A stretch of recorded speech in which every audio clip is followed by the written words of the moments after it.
8484페이지. 사도직의 인내를 변호함 이렇게 나와 있죠. 음, 본문 좀 보시면은 1절에서부터 6절은 직분에 대해 자천을 하며 복음이 가려진 이유를 변호합니다. 하나님으로부터 멀어졌기 때문이라고 얘기를 하죠. 그 다음에 7절에서부터 15절은 여러 환난을 견디며 고난 가운데 전하는 목적을 변호합니다. 그리고 16절에서부터 18절은 환난 중에 낙심치 아니하는 몇 가지 이유에 대해서 알려주고 있습니다. 자, 이걸 참조하시면서요. 구약 근거를 아주 넓게 잡아서 말씀하고 있는데 하필 출애굽기 3장인가요? 음, 출애굽기 3장부터 신명기 34장까지. 자, 그 일찍이 거기 한번 볼게요. 일찍이 여호와 하나님께서는 모세로 백성과 함께 고난받기를 잠시 죄악의 낙을 누리는 것보다 더 좋아하도록 섭리하셨다. 그럼 이 본문은 어디에 나오는 거죠? 이건 히브리서에 나오거든요. 히브리서에 나오는 내용인데 그 내용으로 그게 이제 안경이 되는 거예요. 자, 이게 이제 안경이 되고요. 보는 대상은 뭐냐 하면 출애굽기 3장에서부터 34장이 되는 거예요. 그러니까 출애굽기 3장에서부터 신명기 34장까지 내용을 이제 뭐로 보냐 하면 어,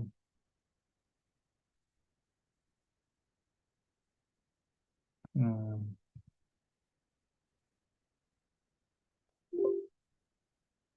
그 한번 적어 보실래요? 히브리서 11장 25절이거든요. 이 말씀이 모세로 백성과 함께 고난 받기를 잠시 죄악의 낙을 누리는 것보다 더 좋아했다. 이게 이제 히브리서 11장 25절입니다.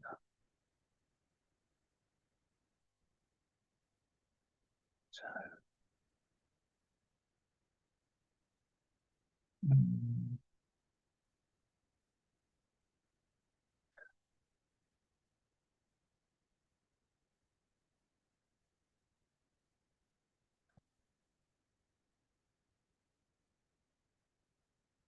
출애굽기 다 들어가죠. 그 다음에 출애굽기 그 다음에 뭐냐면 뭐죠? 레위기 들어가죠. 그 다음에 민수기 들어가죠. 신명기 34장이니까 신명기 마지막 장이거든요. 이게 다 들어갑니다.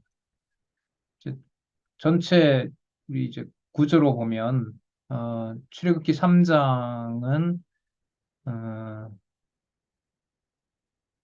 언약 자손의 이제 번창 속에서 자손이 이제 생육하고 그 다음에 도전하는 내용이 나옵니다. 그리고 출애굽기 18장까지가 해방하고 승리하는 내용이 나오고요. 그 다음에 출애굽기 18장부터 레위기까지 무슨 언약이죠? 시내산 언약 수립입니다. 그 다음에 민수기 1장에서부터 30장까지가 광야 실현과 교훈이고요. 민수기 31장부터는 주제가 달라지죠. 무슨 언약 성취 섭리로 갑니까? 땅 언약 성취 섭리가 갑니다. 요단 동편 땅을 정복합니다. 요단 동편 땅을 정복하고 요단 동편 땅을 어, 분배까지 합니다. 그 다음에 이제 요단 서평 땅 가나안 땅을 점령하기 전에 에, 호렙산 언약을 재교육하는 내용이 신명기서입니다. 그러니까 주제로 보면 자손 언약과 땅 언약이 들어가 있고요. 그 다음에 어, 내용으로 보면 출애굽 시키는 내용에서부터 완전히 출애굽을 하고 그 다음에 광야 40년을 다 지나고 거의 지났죠. 다 지나고 다시 한번 신의 산 언약, 호렙산 언약, 하나님의 산이라는 그 호렙산 언약의 교훈을 다시 해주시는 내용이 나타난다는 얘기죠. 자, 한번 읽어볼게요. 세 번째 단락. 그리고 이러한 섭리를 통한 언약을 성취해 주시려고 바울로 형제들을 위한 환난 중에서 인내하도록 섭리하셨다. 자, 하나씩 좀 이거 좀 풀어가야 될 것 같은데요. 모세로 백성과 함께 고난받기를 잠시 죄악의 낙을 누리는 것보다 더 좋아하도록 섭리했다. 여러분, 출애굽기 3장에서부터 그 출애굽하는 내용이 이제 11장까지 나오잖아요. 최후의 해방이 이제 13장은 이제 찬송 내용이고, 찬송 내용인가요? 아니, 최후 재앙이 12장이고, 앞길로 여호와께서 인도하신다라고 하는 내용이 13장까지 이제 나타나는데, 14장에 통과하고 15장에 이제 찬양하는 내용으로 이렇게 나와 있거든요.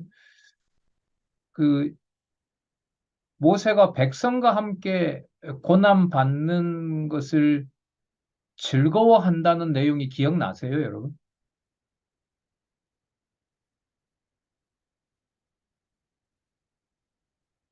출애굽기 잘 아시잖아요. 우리 상식을 가지고 한번 접근해 볼게요. 그러니까 이게 뭐 목적은 그거예요. 공부를 이런 식으로 공부하도록 안내하는 이 교재를 따라가는 걸 우리가 배우는 거기 때문에 그래서 일단 질문이 모세가 백성과 함께 고난 받는 것을 모세가 아, 기뻐한다는 부분이 생각나세요? 오히려 그 백성들에 대해서 뭐라고 합니까? 투정을 하잖아요. 그죠? 투정을 하고 뭐 백성들도 모세를 왜 와서 이렇게 우리를 괴롭게 하냐라고 그렇게 지금 그런 장면들이 훨씬 많이 나오거든요. 근데 지금 여기서 히브리서 11장 25절을 안경을 쓰고 어디를 보냐 하면 출애굽기 3장에서부터 신명기 34장을 보는 거예요. 그러니까 40년 다 보는 거죠. 그러니까 어디에서부터 어디까지? 출애굽할 때부터 어디까지? 광야 40년 생활까지. 여러분, 민수기가 들어가면 좀 더 복잡해져요. 민수기 시련은 3차 시련인데 그거 전부 누가 누구한테 반역하는 내용이에요. 백성들이 모세한테 반역하는 내용이에요. 민수기 내용이. 1차 시련 저기 고기 달라고 난리 쳤잖아요. 그다음에 2차 시련은 뭐죠? 레위 지파하고 고라당이 레위 지파잖아요. 그리고 장자 지파인 르우벤 지파가 족장 250명과 함께 모세한테 반항한 거예요. 그러니까 모세랑 더불어서 참 이 고난의 시간을 우리가 같이 견디자. 그렇게 하는 내용이 안 나와요. 민수기 1장에서부터 30장까지. 세 번째 그 환란은 뭐냐 하면 모세하고도 관계없고 여기 누구예요? 저기 백성하고 상관없어. 그거는 발락과 발람 선지자의 저주를 누가 막아주는 일이 전체적이죠. 하나님이 막아주시는 내용이에요, 이게. 예, 맞아요. 3차 시련. 발락 저주는 남의, 또 원망하는 거죠. 원망하고 물이 없다고 원망하는 거예요. 그러니까 민수기의 세 가지 시련을 넣으면 여호와 하나님께서 모세로 백성과 함께 고난 받기를 잠시 죄악의 낙을 누리는 것보다 더 좋아했다. 그러니까 백성과 더불어서 모세가 함께 뭘 받았다? 고난을 받았다. 누구와 더불어? 백성들과 함께 잘. 근데 실제로 내용상에 보면 광야 1차, 2차, 3차 시련 그 내용들은 전부 누구를 대적하는 내용이에요? 백성들이 모세를 대적하는 내용이에요. 이거 어떻게 어떻게 정리해 가야 돼요, 이거?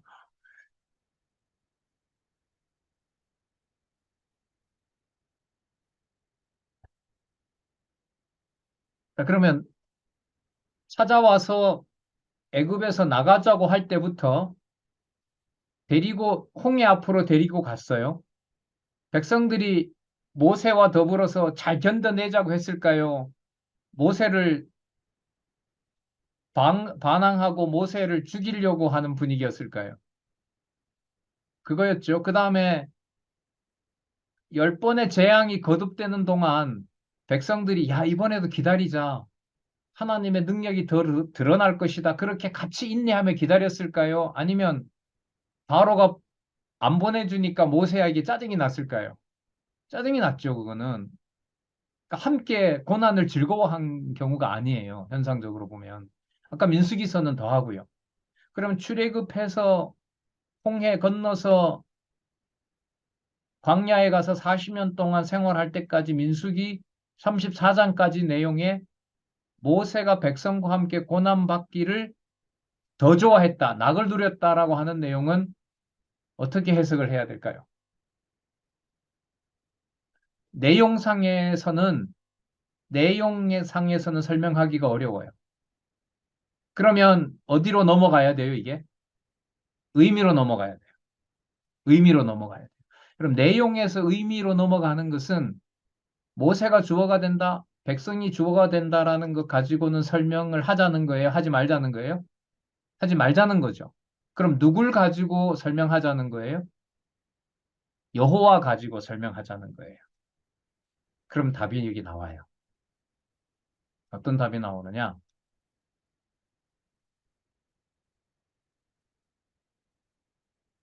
모세가 바로한테 간 게 모세가 가고 싶어서 갔어요? 하나님께서 보내서 갔어요? 처음에는 그럴지 몰라도 나중에 10번째 재앙, 11번째 재앙에서 모세도 그렇고 이스라엘 백성도 그렇고 누가 하시는 일이라는 걸 깨달았을까요? 하나님께서 하시는 일인 걸 깨달은 거죠. 그리고 홍해 앞에 데려다 놓을 때까지 과정들은 모세가 우리를 잘못 데리고 온다라고 했지만 홍해를 건너면서 모세가 갈랐다라고 하지 않죠. 15장에 가면 누구를 찬양하죠? 예, 여호와를 찬양하는 거죠. 그 다음에 1차, 2차, 3차 시련에 상황은 모세와 백성들 사이의 갈등이지만 누구 이름을 함께 부르는 일에 기뻐하게 합니까? 여호와의 이름을 함께 부르는 일에 함께 기뻐하게 합니다. 그러니까 낙을 누리도록 여호와의 이름으로 인하여 낙을 누리도록 누가 하시는 거예요? 여호와께서 하시는 거예요. 그럼 여러분 이 상황이 고린도 교회 성도들과 바울의 상황과 같아요? 아니면 동일해요? 의미로 보면 동일하죠. 처음에는 모세가 이스라엘 백성을 구하러 갔다는 것처럼 사도 바울이 가서 고린도 교회 성도들에게 말씀을 해서 가르친 거죠. 그러니까 모세가 가서 이스라엘 백성에게 나가자고 한 것처럼 고린도 교회에 바울이 가서 고린도 교회 성도들에게 말씀을 전한 거죠. 그러니까 누가 누구에게? 모세가 이스라엘 백성에게, 바울이 누구에게? 고린도 교회 성도에게. 그럼 여기에 원주어가 아직 나왔어요? 안 나왔어요? 안 나왔죠. 그러면 낙을 누리기를 그 백성과 함께 고난 받기를 더 좋아했다는 말은 고린도 교회 성도들과 더불어 그리고 모세는 이스라엘 백성들과 더불어 누구의 이름을 발견해 나가는 것이 낙을 누리는다는 말이 될까요? 여호와의 이름을 찾아가는 것이 낙을 누리는 거예요. 근데 지금 이 드리는 이 해석이 성경 신학의 주제와 멀어진 거예요. 성경 신학 주제가 그런 거예요. 성경 신학 주제가 그런 거죠. 그럼 여기에서 낙을 누린다라는 것을 누구의 여지를 넣으면 절대로 안 돼요. 우리가 누리는 낙이라는 걸 넣으면 돼요, 안 돼요? 안 되는 거예요. 그러면 어느 정도로 넣으면 안 되냐 하면 바울과 고린도 교회가 낙을 누린다. 서로 좋아한다. 모세와 이스라엘 백성이 서로 좋아한다. 그것마저도 넣어도 될까요, 안 될까요? 안 되는 거예요. 모세와 고린도 교회, 아니, 모세와 이스라엘 백성들이 서로 사이좋게 지낸다고 해서 동시에 둘이 여호와를 찬양할까요, 안 할까요? 그게 불가능한 거예요. 여러분들과 제가 잘 지낸다고 해서 둘 다 여호와 찬양하는 거 아니에요. 하나님이 각자에게 여호와를 기억나게 하고 여호와의 를 알려주는 것이지 여러분들과 제가 잘 지내기 때문에 여호와를 경외하게 되는 건 아니에요. 그러니까 주어를 누구로 시작을 해야 되는 거냐면 여호와로 시작해야 되는 거죠. 그러면 모세가 낙을 누리기를 좋아했다는 말은 주어를 누구를 넣고 설명을 해가야 돼요? 여호와께서요. 여호와께서 언약하신 대로 모세와 이스라엘 백성들에게 누구 이름을 발견하는 것이, 누구 이름을 깨닫는 것이 더 좋아하도록 하셨다? 여호와의 이름을 찾아서 발견하는 것을 여호와가 더 좋아하셨다. 그게 바로 뭘 누리는 거였다? 뭘 누리는 거였다? 예, 낙을 누리는 것이었다. 여러분, 그러니까 내용상의 그 문법적 해석만 가지고는 유사한 상황이 나타난다 하더라도 여호와라는 의미로 가기가 쉬워요, 어려워요? 어려워요. 근데 본문 내용이 왜곡되면 될까요, 안 될까요? 문법적 내용이 왜곡되면 안 돼요. 그러니까 여러분 세 번째 단락 공부는 공부가 되면 될수록 어디 내용이 더 정확해야 될까요? 문법적 해석이 더 정확해야 돼요. 그런 면에서 여러분 아까 말씀드렸던 대로 여호와 주어를 문법적으로 찾아내는 거. 그리고 히브리어나 헬라어를 공부해서 정확하게 성경 본문을 해석하는 거. 이거 중요할까요, 안 할까요? 중요하죠. 중요합니다. 그런 의미에서 이제 원어 공부를 제가 좀 해보겠습니다. 이러면 오케이 해보세요라고 하지만은 원어를 하면 뭔가 더 다른 뜻이 나오기 때문에 제가 한번 해보겠습니다. 이러면 좀 말릴 것 같아요. 저도 그렇게 하지 않겠지만은 어, 저는 이제 신학교 와서 이제 히브리 헬라어를 배웠거든요. 근데 잘하고 싶어요. 외국어를 좋아하기도 하고. 근데 이 시간이 너무 많이 드는 거죠. 그래서 어떻게 할까 이렇게 고민을 하다가 아, 그 이제 원로한테 조언을 좀 구했죠. 본인은 이제 성경 강론집 쓰는 데까지만 몰두하겠다 이렇게 하시더라고요. 예. 그리고 그건 다음 세대들이 알아서 하라고 이렇게 하는데 이제 거기서 이제 이게 절제가 되는 거예요. 무슨 절제가 되냐면 아까 누구 주어를 찾으면 전체적인 의미가 들어오게 돼요. 완간한 문법적 해석이 아니면 여호와라는 의미로 가게 되면 문법적인 게 조금 서툴어도 왜곡하지만 않으면은 큰 문제가 없게 되더라고요.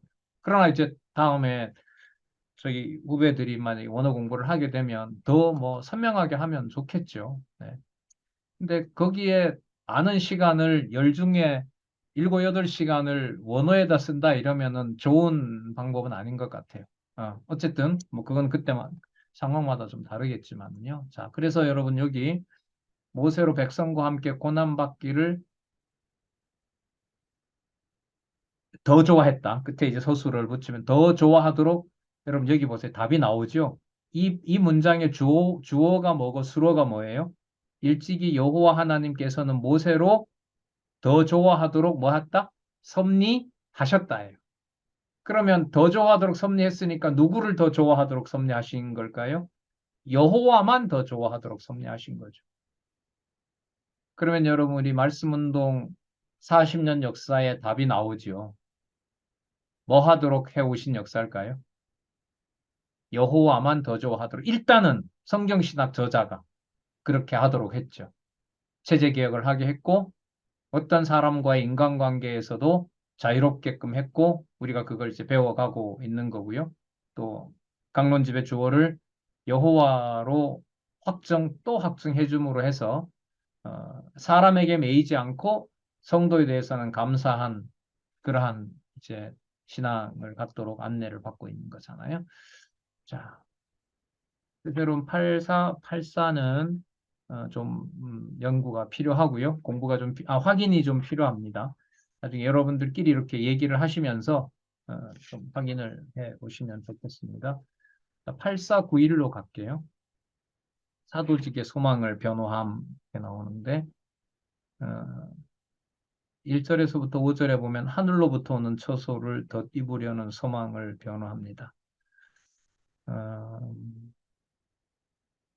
다음에 6절에서부터 10절 몸에 거하는 동안 주를 기쁘게 하기를 원한다. 이렇게. 아까 낙을 누린다 이 말하고 또 연관이 되네. 이미 그러면 답이 나온 거죠. 낙을 누린다라는 게 고린도 교회 성도들과 좋게 지내는 걸 말하는 걸까요? 아닌 거죠. 뭘 배워요? 내가 전했지만 고린도 교회 주인은 누구다? 주 예수 그리스도라는 걸 깨닫는 게 소망인 거죠.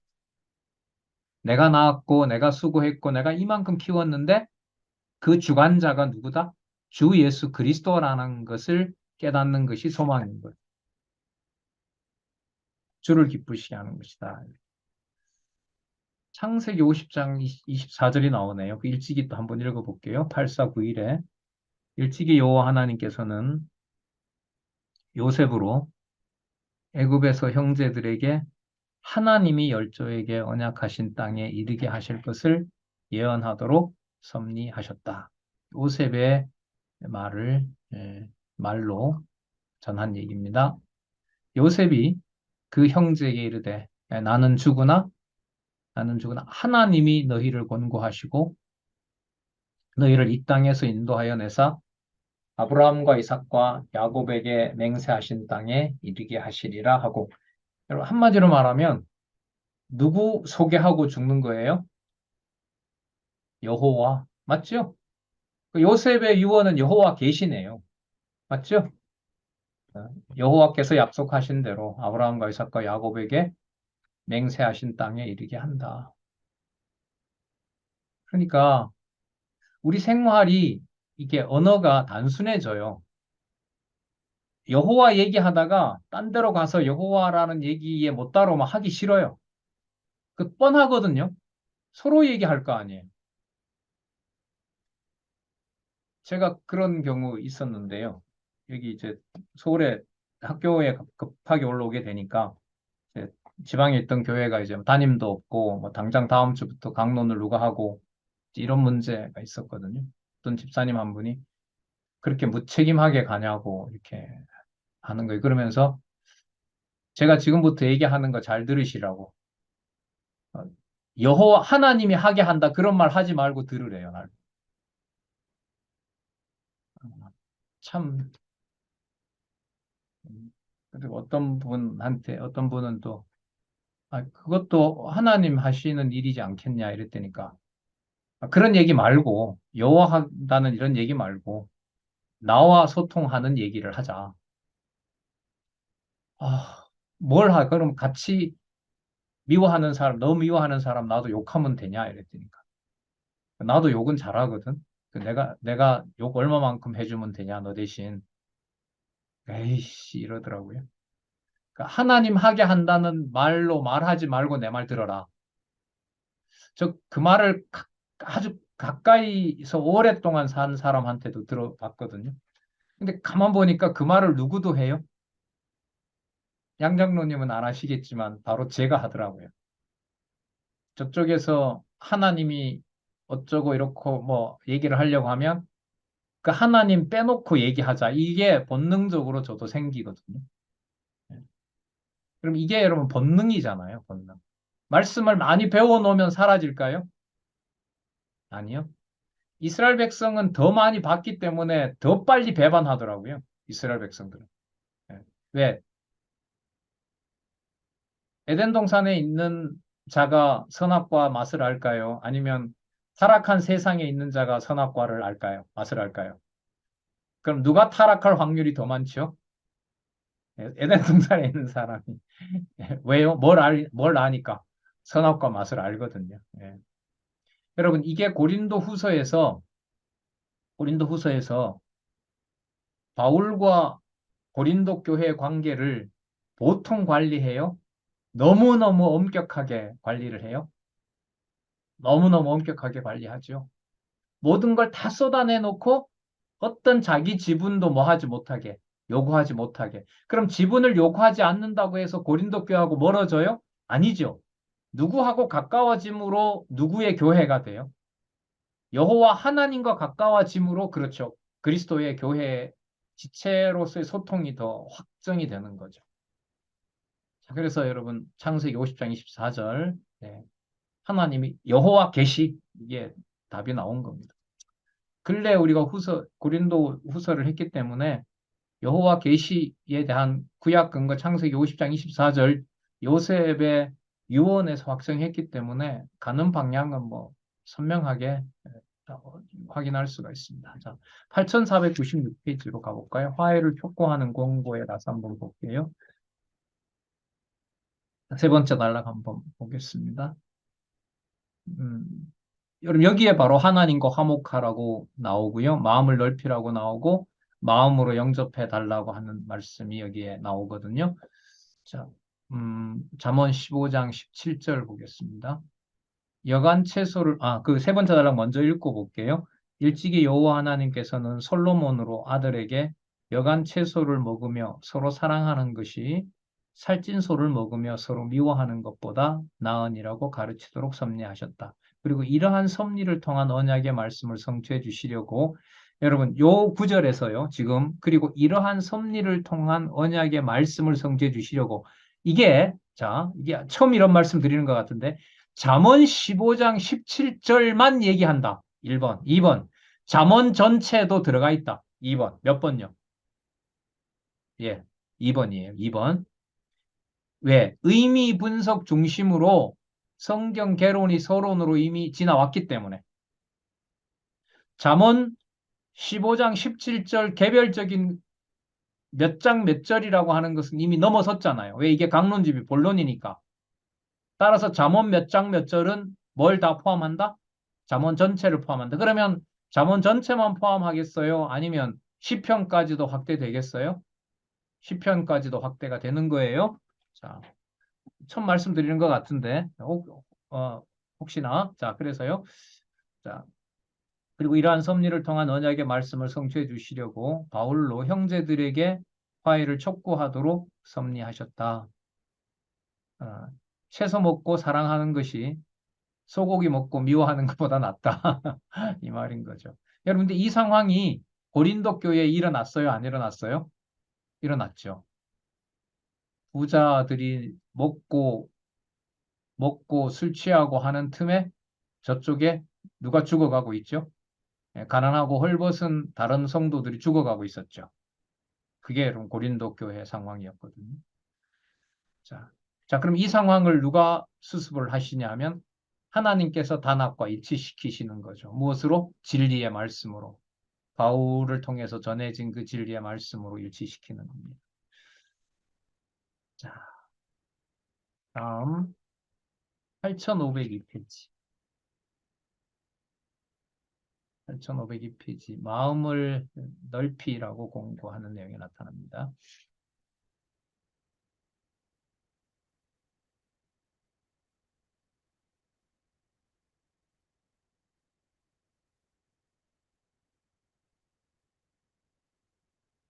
이 부분은 한번 보고 가겠습니다. 그 8502페이지에 보시면 그 한쪽 괄호 1번의 그 결론 부분 있죠. 거기 보면 뭐가 나오죠? 레위기 3장 1절에서부터 5절이 나오죠.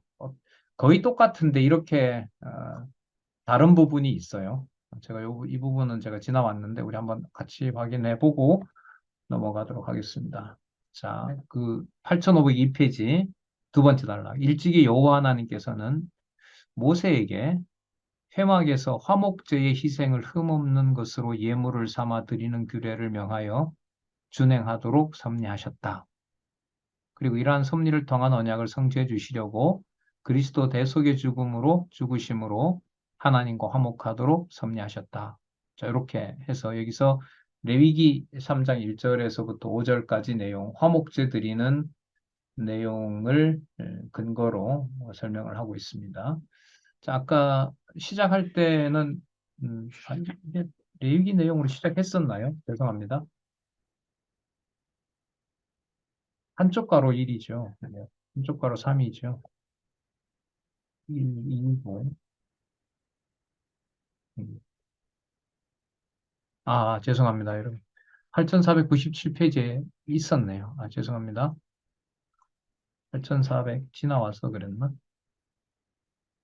예, 어떻게 된 거예요? 이게 할 차례네요. 죄송합니다. 8497페이지. 하나님과 화목을 공고하는 내용요. 두 장을 넘기는 바람에 임시 나온 줄 알았습니다. 화목제 희생 드리는 거 설명을 레위기 3장 1절에서부터 5절까지 하고 있습니다. 자, 넘어가겠습니다.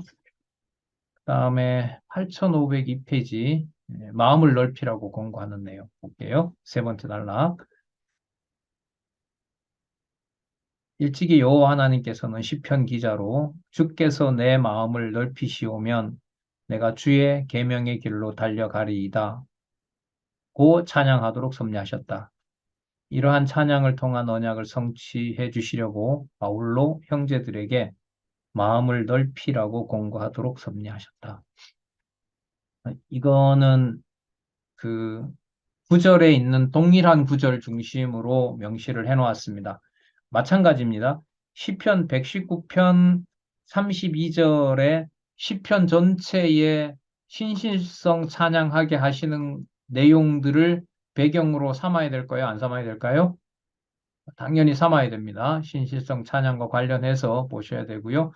실제로 이 몇 장 몇 절에서도 설명은 얼마든지 가능합니다. 여기서 보면 주께서 내 마음을 넓히시면 하나님께서 해 주셔야 내가 주의 계명으로 달려갈 수가 있습니다. 여러분 시편 119편 내용 굉장히 길지요. 근데 여러분 시편 119편 기억을 어떻게 하고 계세요? 가장 길다는 거 말고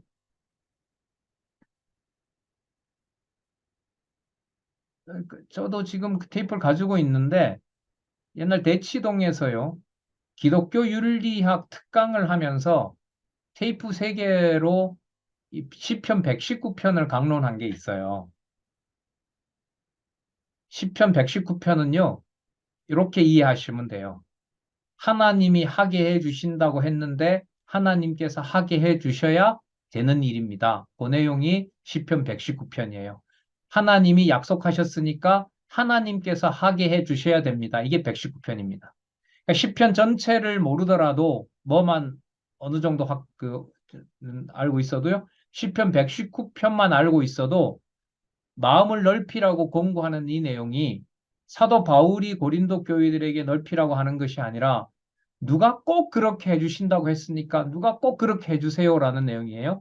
여호와께서 꼭 그렇게 해주신다고 했으니까 여호와께서 꼭 그렇게 해주세요라는 내용이 바로 119편 내용입니다. 그러니까 바울이 마음을 넓히라고 하는 것은 누가 그렇게 해주시라고 간구하는 내용이냐면 여호와께서 그렇게 해주시기를 간구하는 내용이라고 보시면 돼요. 그래서 참고로요. 시편 119편 전체 참고 이렇게 하시고 시편 119편을 보시면 돼요. 결론은 간단해요. 하게 해 주신다고 했으니까 하게 해 주셔야 됩니다. 간단하게 말하면 하게 해 주셔야 됩니다. 이게 바로 119편 내용입니다. 너무너무 좋은 구절들 많아요.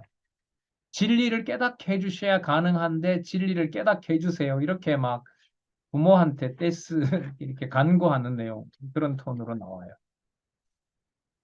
그 다음에 7장으로 가서 보겠습니다.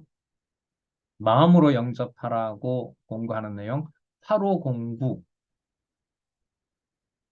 일찍이 여호와 하나님께서는 예수님으로 제자들을 영접하는 자는 예수님 자신을 영접하는 것이라고 제자들에게 가르치도록 섭리하셨다. 그러면 바울이 고린도 교회 성도들을 바울 정도는 말씀을 많이 하니까 자신이 결단을 내려서 고린도 교회 성도들을 마음으로 영접할 수가 있겠죠. 바울은 여러분 영접할 자세가 다 돼 있기 때문에 자기는 가능하기 때문에 고린도 교회 성도들 보고 마음을 넓히라고 하는 걸까요? 근데 우리 그렇게 살잖아요.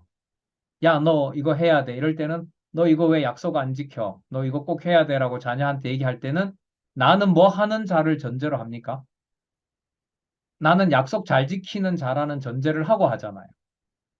근데 바울의 이 고린도 후서를 읽어보면 바울 나는 잘 돼 있는데 여러분들이 나처럼 못하는 겁니다라고 얘기해요? 절대로 아니에요. 단락마다 주어를 누구로 잡고 나가요? 하나님께서, 주께서, 아니면 주의 종으로 1장 1절부터 고린도후서 1장 1절부터 주께서 경고케 하실 것이므로 누구 주어를 계속해서 확증을 하고 가죠.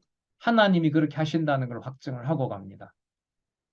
자, 그러면 마태복음 10장 40절 들어오죠. 예수님으로 제자들을 영접하는 자는 누구를 영접하는 것이다? 예수님을 영접하는 것이다.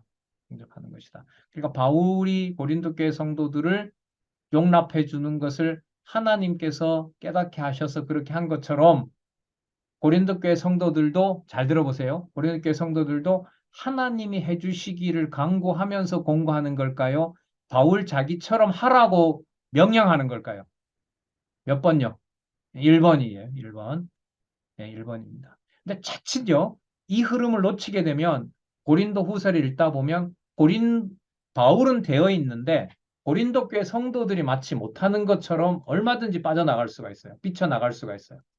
거기에 이제 관심을 좀 가지고 보시면 좋겠어요. 그 다음에 건덕을 위한 협력, 연보 문제 쪽으로 가서 한번 볼게요. 어떻게 하는지. 그럼 아까도 답이 나왔죠. 여러 군데서 답이 나왔는데 아까 여호와 계시, 요셉의 유언 맞죠? 그리고 아까 시편 119편 뭐 한다? 하게 해달라는 거. 하게 해달라는 거. 그리고 아까 누구에게 화목하는 것으로 간다? 하나님께. 그 다음에 고린도 교회 성도들을 용납하고 고린도 교회 성도들은 바울을 용납하는 것이 누구를 받아들이는 것과 똑같아? 예수님을 받아들이는 것과 똑같아. 자, 그렇게 잡았죠. 자, 그러면 8517페이지에 가시면 건덕을 위한 협력 볼게요.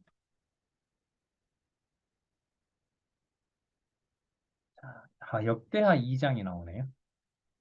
8517페이지 세 번째 단락. 일찍이 여호와 하나님께서는 솔로몬 왕이 여호와의 전을 건축할 때에 드로왕 히람과 이방 사람들도 협력하도록 섭리하셨다.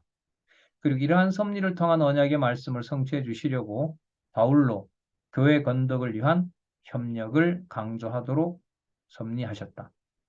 연보는 여러분 누구를 돕는 누구의 연합으로 되는 거죠? 이스라엘 교회를 돕는 이방 교회들의 연합인 거잖아요. 그죠? 그게 여러분 뭐 짓는 것하고 똑같아요? 성전 짓는 거하고 똑같죠. 그러니까 누구도 성도가 맞으니까 이방도 성도가 맞으니까. 여러분 여기서 우리가 조금 신앙적으로 좀 더 들어가 볼게요. 이 유대인으로 보면 여러분들 이방인인 거지만 우리 신앙생활 내면으로 오면 내 기준에 맞지 않아도 성도예요, 성도 아니에요? 성도 맞죠?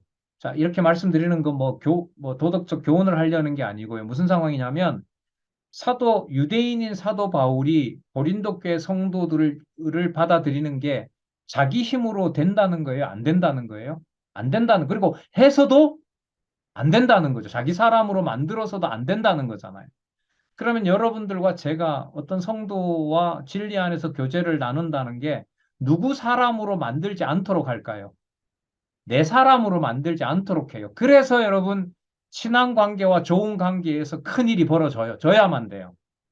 반드시 져야만 돼요. 그러니까 자녀와의 관계에서 가정교회에서 내가 충분히 요구할 수 있는 지분이 있는데 그걸 무리하게 요구함으로써 거기서 분쟁이 생겨야 돼요. 그래야 누구에게로 가는 길이 열려요? 아버지께 가는 그리스도에게로 가는 길이 열려요. 그리고 그걸 큰일이 아니더라도 이런 일을 깨닫게 해주셔야 돼요. 그걸 지금 저는 깨달아가고 있다고 보거든요. 예. 자, 역대하 2장. 역대하 2장에는요, 솔로몬 왕이 성전 건축하는 준비가 나와요. 여러분, 열왕기, 역대기 우리 지난번에 약간 좀 인상적으로 공부했었죠. 열왕기 눈으로 고린도 교회를 보느냐, 역대기 눈으로 관점으로 고린도 교회를 보느냐. 그러면 여러분, 열왕기 상황으로 본다는 건 나쁜 거고, 역대기 관점으로 보는 건 좋다. 이런 말이 아닌 거예요. 현상적으로 보면 하나님께서 열왕기처럼 뭐 해버린 거죠? 타락한 교회를 분열시켜 버린 거잖아요. 그러나 창세전 하나님의 은혜와 그리스도의 몸된 교회이기 때문에 사도 바울 기준에 맞지 않더라도 약속한 대로 바벨론에 잡혀갔지만 반드시 유다는 뭐 해야 돼요? 돌아와야 되는 거죠. 그럼 가정교회도 하나님이 어떻게 해줘야 돼요? 서로 관계에서 비인간적으로 믿지 않는 가정들도 일어나지 않는 일이 벌어질 수도 있는 거예요. 왜냐하면 택한 백성 이스라엘이 성전도 불에 타고 여호와 이름도 불타고 종로, 종으로 끌려갔기 때문에 나라도 망했기 때문에 그리스도의 몸이 마치 뭐 된 거예요? 붕괴된 거하고 똑같은 거잖아요. 십자가에 죽으신 상황이 된 거 아니겠어요? 아버지로부터 버림받은 것과 같은 상황이 된 거죠. 그게 열왕기라면은 열왕기에서 끝난다면 절망이겠지만 역대기는 아시는 것처럼 뭐죠? 무슨 내용이에요? 다윗 왕조 계승이에요. 어떤 왕조이기 때문에? 언약한 왕조이기 때문에. 자, 그래서 성전 건축 준비 내용이 2장에 나오는데 아까 여기처럼 누구도 나왔어요. 두로왕 히람과 이방 사람들. 그러니까 누구도 교회의 멤버가 된다는 걸 변할 수 없어요. 예, 이방인도. 그러니까 유대와 이방인의 관계는 우리가 좀 신앙적으로 보면 내 기준에서 내가 봐도 내가 싫은 면이 드러난다 하더라도 성도는 성도인 거예요. 하지만 그게 나를 내 스스로 위로한다고 해서 그게 절로 성도가 돼요? 안 되는 거예요. 그러니까 너무너무 자의적이지만 하나님께서 확인을 해주지 않으면은 뭐 평생 속고 살 수도 있는 거죠. 뿐만 아니라 내 기준에 맞지 않는다 하더라도 하나님이 택한 백성이면 두로와 이방 사람들처럼 무엇을 짓는데 함께 할 수밖에 없어요? 성전 짓는데 함께 할 수밖에 없어요. 그래서 역대기 제목이 뭐냐면 다윗 왕조가 언약한 다윗 왕조는 반드시 뭐 하게 되어 있어요? 계승하게 되어 있어요. 계승하게 되어 있어요. 이걸 이제 몰라도 너무 몰랐다는 거죠. 그 말씀운동 40년 역사에서 강남 노회 역사가 한 25년이 되거든요. 20년 역사가 되니까 지금 보시는 것처럼 체제 개혁 세기 2016년에 나오고 우리 7년째인데 진짜 하나님께서 말씀에 양육되지 않으면 뭐 하지 않게 해요? 개혁과 이게 절대로 되질 않게 해요. 진짜.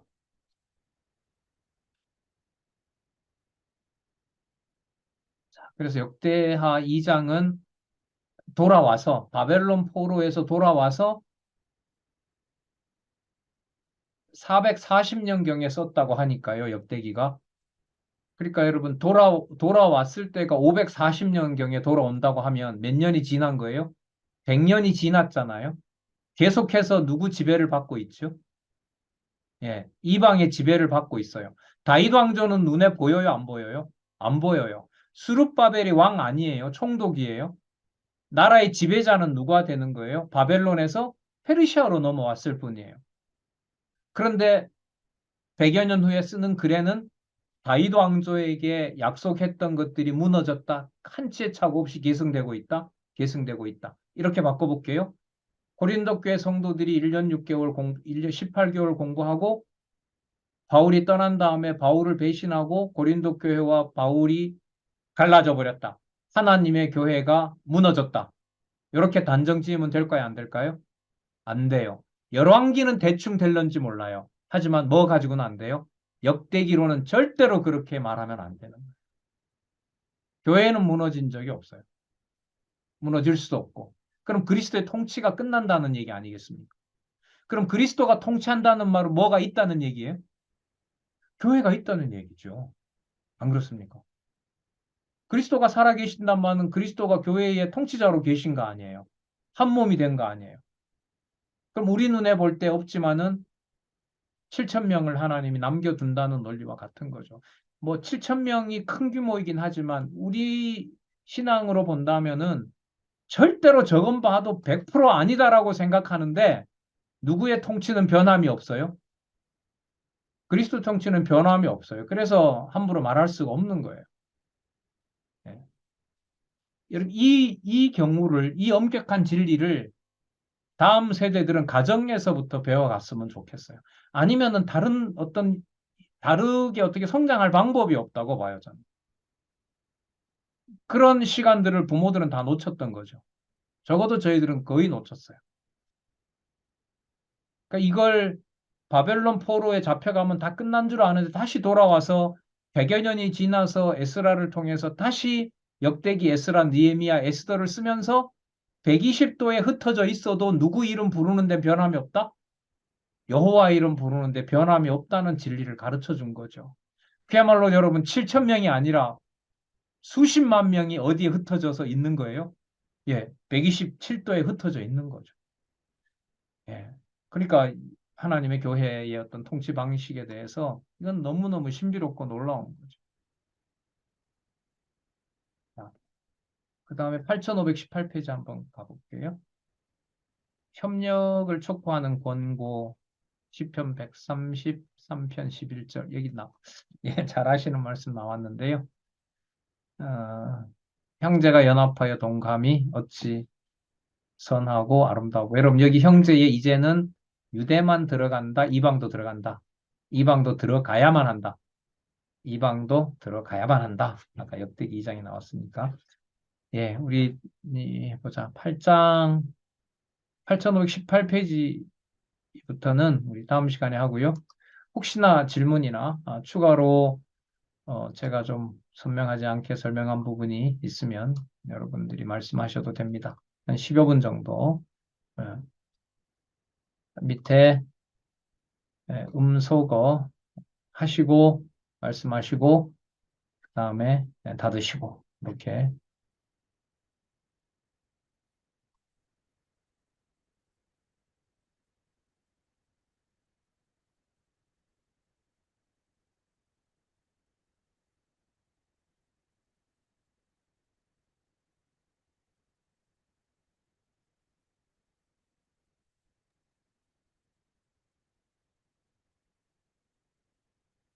네 말씀하세요. 말씀하시고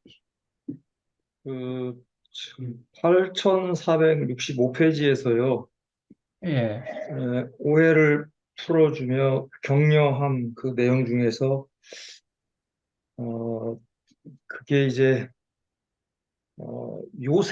요셉이 형제들을, 그, 어, 이렇게 용서해주면서, 그렇게, 이렇게 이제 하나님께서 하신 것이다.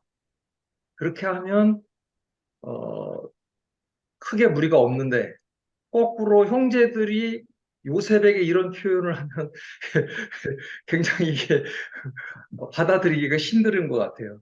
다시 좀 더 설명을 더 그러니까, 해주시면 그러니까 아까 이제 요셉이 형제들이 이제 그 한 일을 예, 하나님께서 하신 일이다 한 거는 예.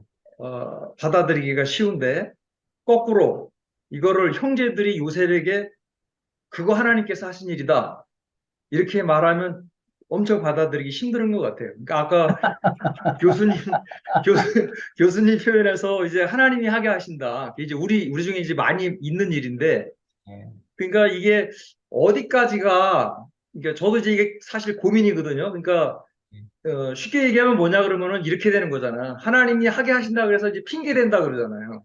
예, 근데 어떻게 보면, 내 입장에서는 핑계가 아닌데, 예.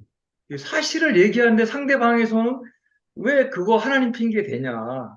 사도 이렇게, 장로님 저기 고린도 교회 성도들이 네, 바울한테 이 본문으로 봤을 때 네. 바울한테 어, 바울이 고린도 교회 성도들에게 네.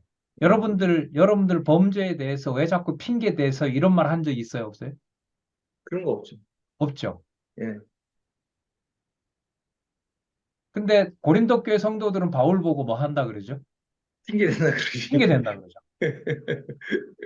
근데 이게 지금 우리 교회에서도 지금 그게 지금 이게 현실적인 문제잖아요. 이게 다 이제 뭐라 그러냐면 어 쉽게 얘기해서 뭐 원로 목사님 잘못해놓고 왜 이제 하나님 핑계 대냐 이런 얘기 하거든. 많은 사람들이. 그래 이제 그러면 사실은 그 범사에서 하나님을 빼면 우리가 뭐 할 말이 뭐가 있고 또 더 이상 뭐 저기 할 게 없잖아요.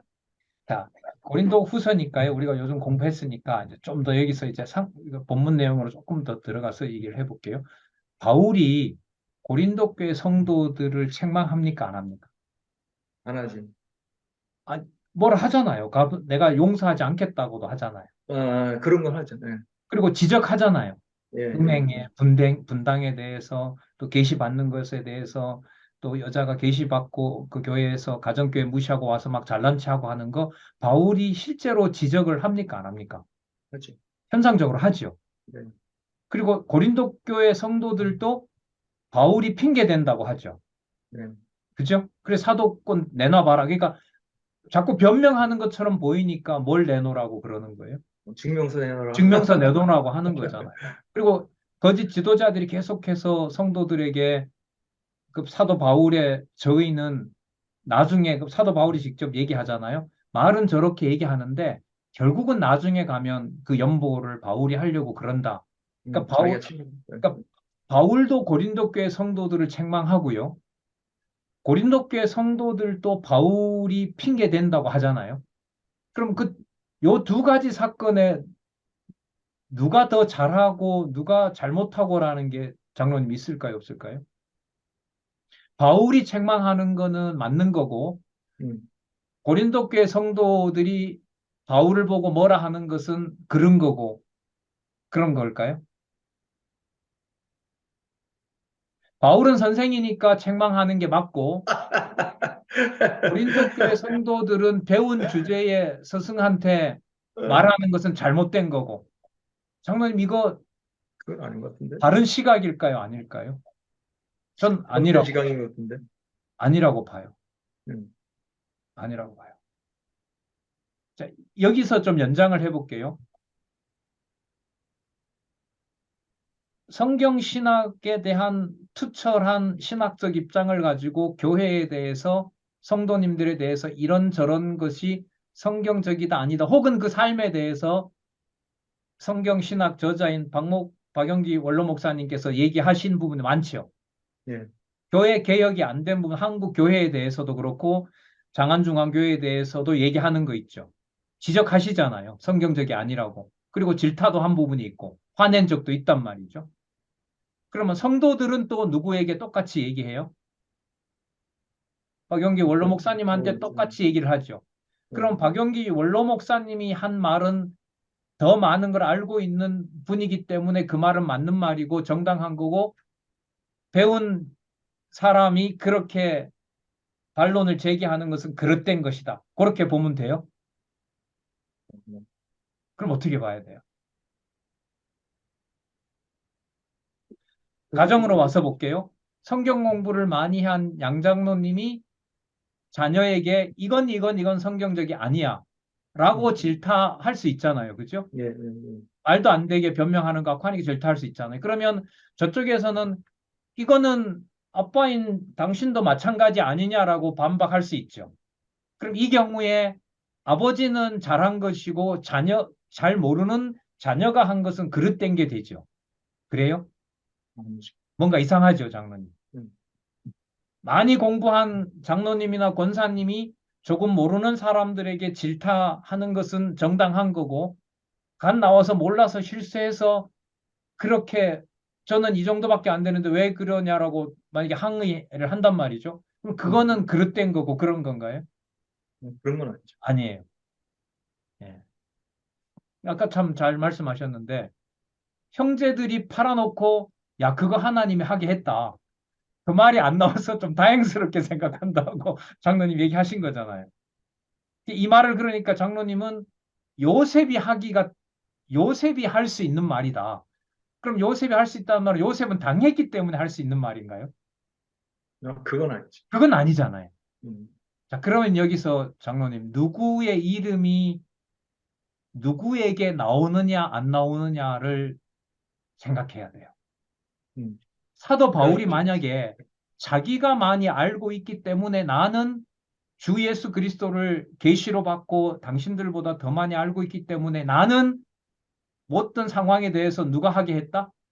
하나님께서 그리스도께서 하게 했다라고 사도 바울이 말한다고 한다면은 그거는 사도 바울이 자기가 가진 지식으로 말하는 것이지 고린도 교회 성도들을 하나님의 사랑으로 사랑하기 때문에 하는 말은 아니거든요.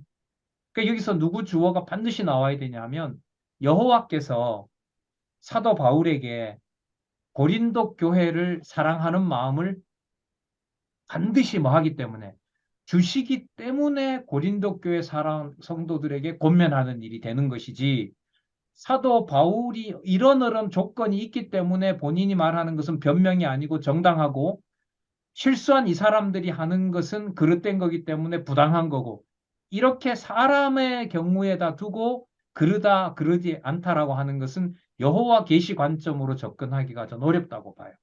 그러니까 누구 주어가 나와야 되느냐? 여호와께서 사도 바울의 마음을 잡아줘서 고린도 교회 성도들에게 질타를 해도 그게 누구의 질타가 아니라 누구의 존재를 알리는 말이 되는 거죠. 사도 바울의 권리 주장이 아니라 여호와를 알리는 말이 되는 거죠. 누구의 톤이 올라간다 하더라도 톤도 올라가고 글도 강조하잖아요. 실제로 글을 뭐 하나님이 손가락에 눌러 쓴 건 아니잖아요. 사도 바울이 굵게 쓴 거란 말이죠. 네. 그러나 그 굵게 쓴 마음이 하나님의 교회를 사랑하도록 하는지는 누가 반드시 장악을 해야 되죠. 여호와가 해주셔야 되는 거죠. 장로님 잘 아실 텐데 로마서에 보면 고린도서에 나오나요? 어, 그 믿음이 없는 자를 보고 질타하고 또 먹는 자가 그러니까 그 뭐예요? 우상 제물을 먹는 자 먹지 뭐 않는 자가 저 사람 먹는다라고 비난하지 말라 그러죠. 거기에 답이 나오거든요. 넘어서고 일어서는 것을 누가 주관한다? 하나님이 주관한다는 거죠. 그러면 여러분 우리가 생각했을 때 우리 여러 뭐 성도들이나 여러 자녀들의 경우에 있어서 상대적으로 나보다가 못한 자가 무슨 말을 할 때 그 사람이 변명해야 된다라는 것으로는 여호와 계시라는 게 들어갈 수가 없는 거죠. 그러니까 그 사람의 경우에도 누구 주어로 돌아가줘야 돼요? 여호와라는 주어로 돌아가줘야 돼요. 그런데 이게 우리 마음대로 되는 게 아니거든요. 겪다 보면은 동일한 말인데 어떨 때는 되게 신경이 쓰여요. 듣기도 싫고. 그러나 어떤 똑같은 말인데도 어떨 때는 뭐가 되는 거죠? 하나님이 그렇게 하신다는 게 믿음을 줄 때가 있거든요. 그러면 상대적으로 높다 낮다 문제가 아니라 하나님이 하게 하셨다라는 것은 말이 아니라 진짜로 하나님이 하게 하셨다는 것은 공부 많이 한 바울에게는 요만큼만 필요하고 부족한 이 사람에게는 더 많이 필요하고 이런 조건으로 여호와가 하신다라는 것을 이 사람은 말할 권리가 있고 이 사람은 말할 권리가 없고 그렇게 말하는 것은 여호와가 주어가 되는 건 아니거든요. 그러니까 누구 주어로 잡을 때 그게 변명이냐 하나님한테 하나님을 의지하는 것이냐 그건 전적으로 하나님께서 주관하는 데 달려 있다는 거죠. 그래서 아까 말씀하셨던 그 형제들이 나중에 아버지가 돌아가시고 그 요셉이 자기네들에게 벌을 줄까 염려하는 거잖아요. 거기에 요셉이 뭐 했다 그랬죠? 울었다 그랬죠. 그게 장로님 요셉이 울었을까요? 여호와가 꼭 들어가야 될까요? 빠지면 말이 안 되지. 근데 그건 아마 장로님 금방 동의하실 거예요. 그러면 그렇게 벌벌 무서워 떨면서 요셉이 벌을 줄까 그 앞에서 떠는 그 자들에게 형제들이 떠는 걸까요? 여호와께서 회개하는 마음을 줬다고 봐야 될까요? 후자죠. 후자이죠. 그러면 누구 주어가 안 들어오면 안 되는 거예요? 노아의 주어가 안 되는 거죠. 여호와 주어가 안 들어오면 안 되는 거예요. 그게 제가 볼 땐 고린도 후서에서 보여주는 거예요. 그래서 어떤 권사님 얘기대로 고린도 후서를 다 배웠으니까 도저히 뭔가 말을 할 수가 없다라는 말에 저는 공감을 해요. 그 말은 누구 주어로는 말을 할 수가 없다? 누구 주어로는?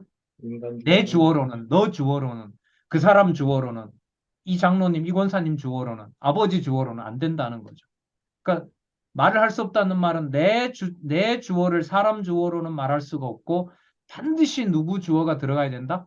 여호와 주어가 들어가야 되고 그 여호와 주어가 들어가는 것을 반드시 누가 해주셔야 된다? 여호와께서 해주셔야 된다. 그 기도가 여러분 시편 119편이에요. 진짜예요.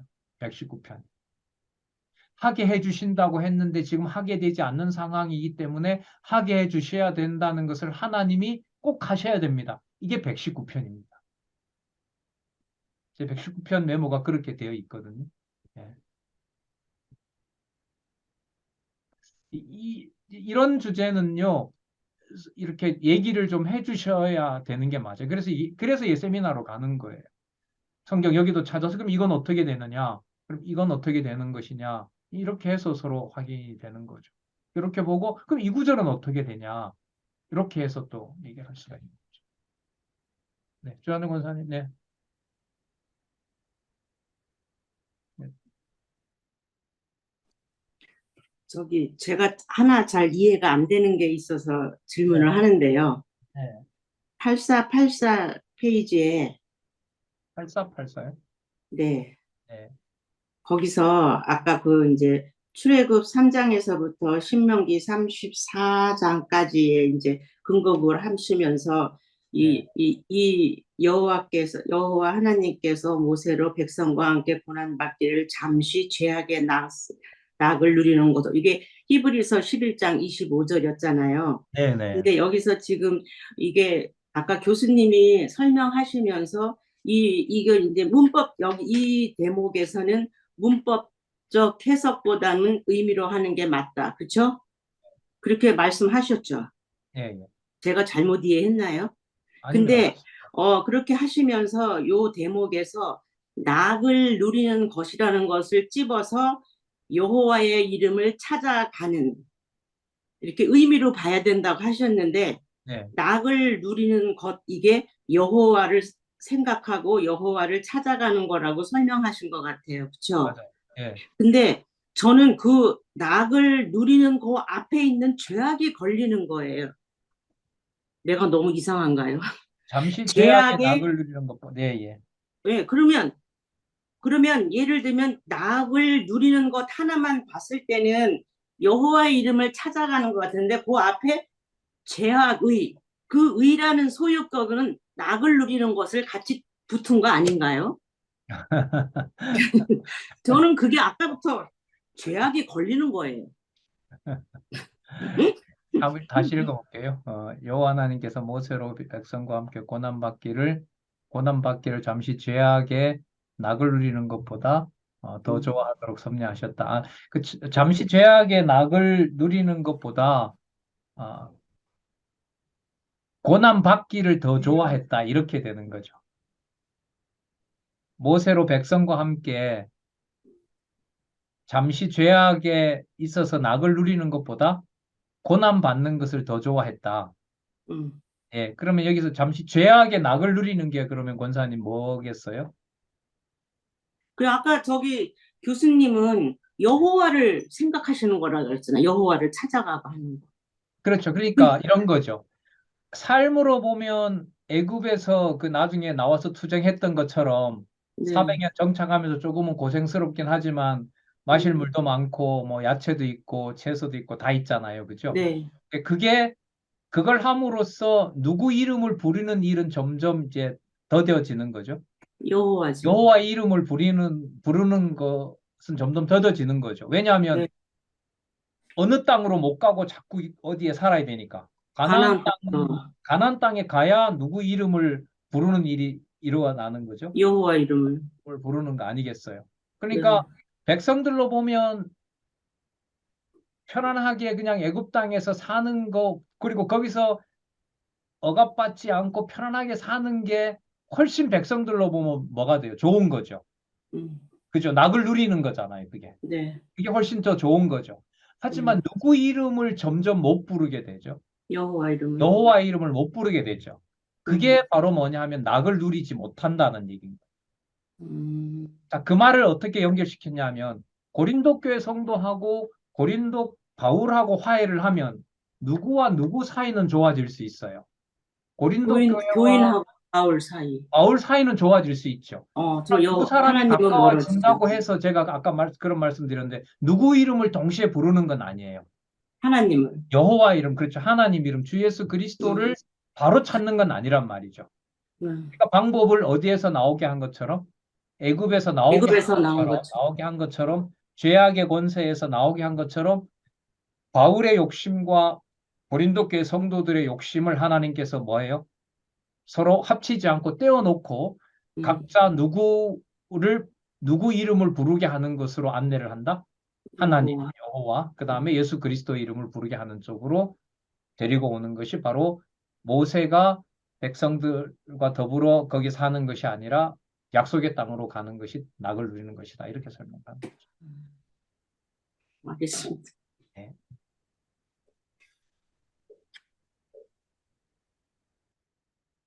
네, 또